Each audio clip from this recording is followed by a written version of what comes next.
BBC them filming and including in the Netflix series a private text message. OK, they don't reveal the contents, but clearly a negative text message that William... Absolutely. What we're really now seeing is that both of them, having posed as the victim for so long, are really the aggressors. What if I told you that Harry and Meghan's appearances at Queen Elizabeth's and Prince Philip's funerals weren't what they seemed? According to biographer Tom Bower, their actions were far from genuine. We're diving into secrets, betrayal, and the truth behind their Netflix documentary. And what I really thought at the end of it as well was this, which I think is a very, very pertinent point. When they came across for the Queen's funeral, and there was that amazing scene outside the castle of meeting the well-wishers in the walk, there was always talk of reconciliation. Mm-hmm. Charles and William and Kate go one side, Harry and Meghan the other side, smiling and all the rest of it. But at that time, William didn't know that Harry and Meghan had already recorded their poison for Netflix. It was already edited. All the stuff that we heard today about Charles lying, about William screaming and shouting, was in the can, was being edited. And they duplicitly did not reveal what they were going to do. Now, Harry's got form on that, because he did exactly the same at Prince Philip's funeral when he recorded that whole thing about how his father was responsible for his mental breakdown. And he stood in the St. George's Chapel, knowing that he'd done his family down in the Apple broadcast, the armchair broadcast, and didn't reveal it. So he's as duplicitous as Meghan, but it's worse, because she's an actress. She's got no stake in this country.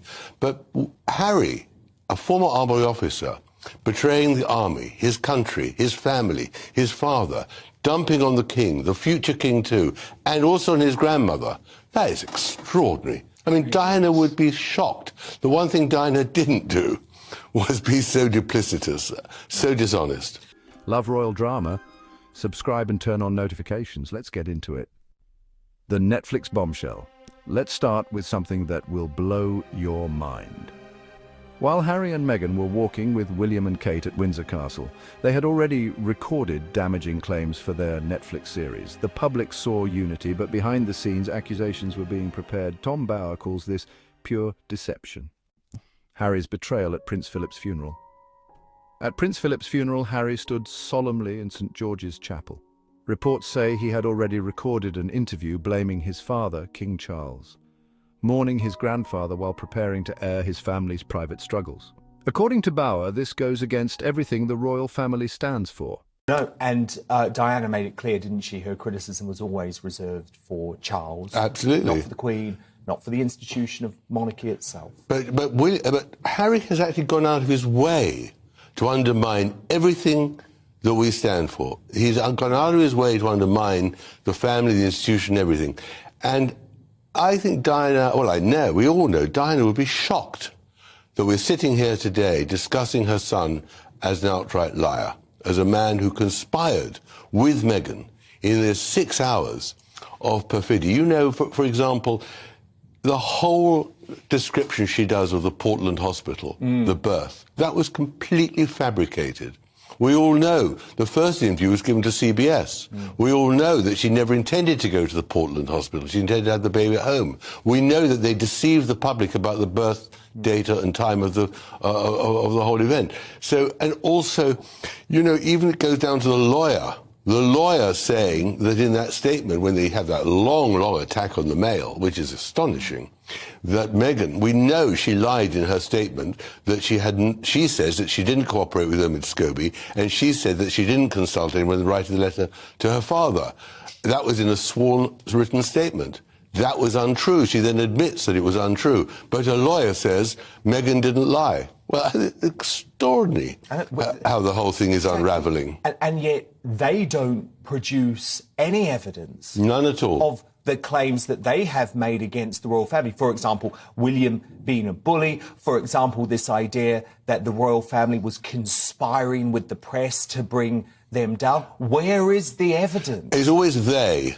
They never name them, except they did name Jason Knauf, the man who in the end exposed Meghan's lies, and of course they're furious with him. Fabricated narratives and Meghan's deception. Tom Bower doesn't hold back on Meghan Markle. He reveals inconsistencies in her story about Archie's birth and palace conspiracies. One of the biggest bombshells. Meghan misled the public about her involvement with Omid Scobie's book. Legal documents proved otherwise. So the whole series ends with that statement on the screen which says, Knauf is the liar, not us. And that is the level they've sunk to. But I also think, you know, Netflix have a lot to answer for. If an established broadcaster in Britain or America produced that sort of succession, 6 hours of lives, they would be absolutely hounded out. No balance. Not in no balance, no truth, no criteria. I mean, what is the criteria? It is just propaganda. You know, Joseph Goebbels, Hitler's propagandist, would look with real awe at what the Sussexes and Netflix have achieved. Because what they've done quite cleverly, right, especially for an international audience, because I know this is landing well, shockingly, outside of the UK.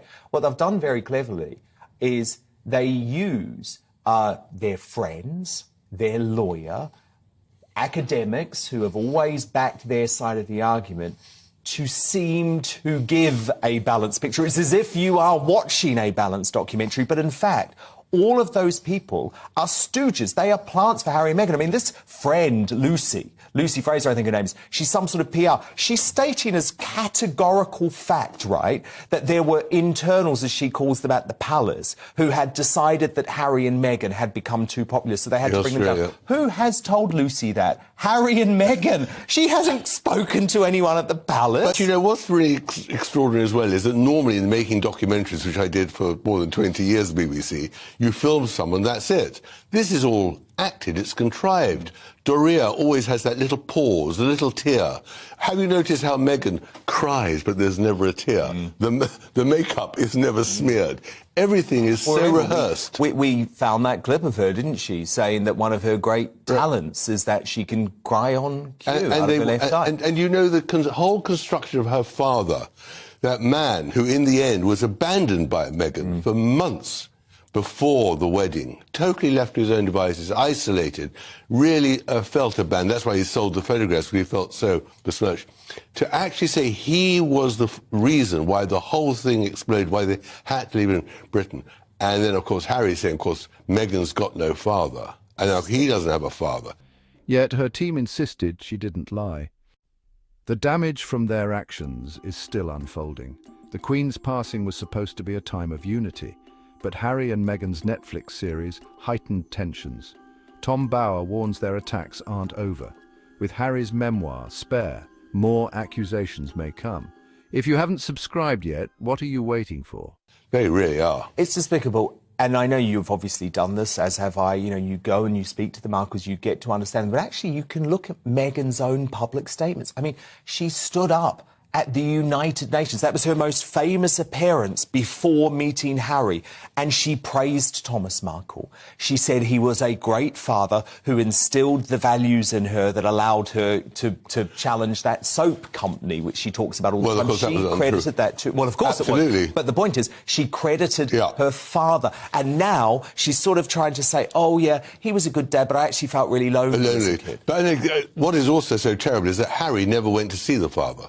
Oh. And why not? Because Meghan was ashamed of him.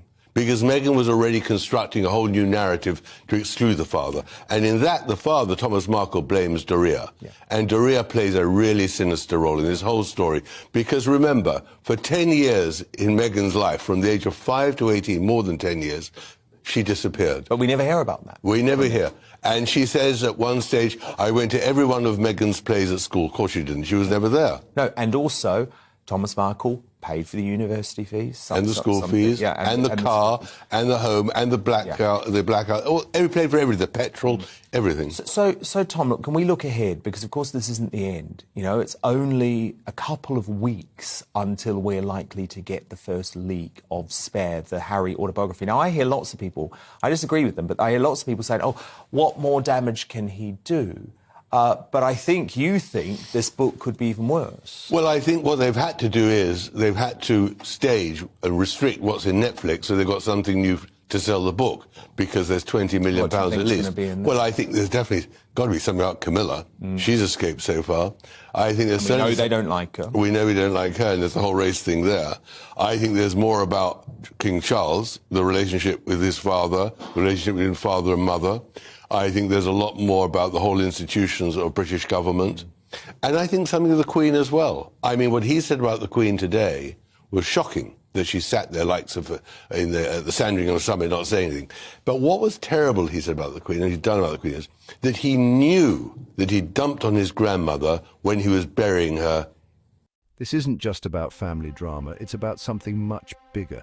Their actions represent a cultural shift, turning grievances into global spectacles. Their choices have changed the royal family forever. So what do you think? Are Harry and Meghan victims or playing a calculated game? Drop your thoughts in the comments below. I want to hear from you. Don't forget to like, subscribe and turn on notifications. Thanks for watching, and I'll see you in the next one.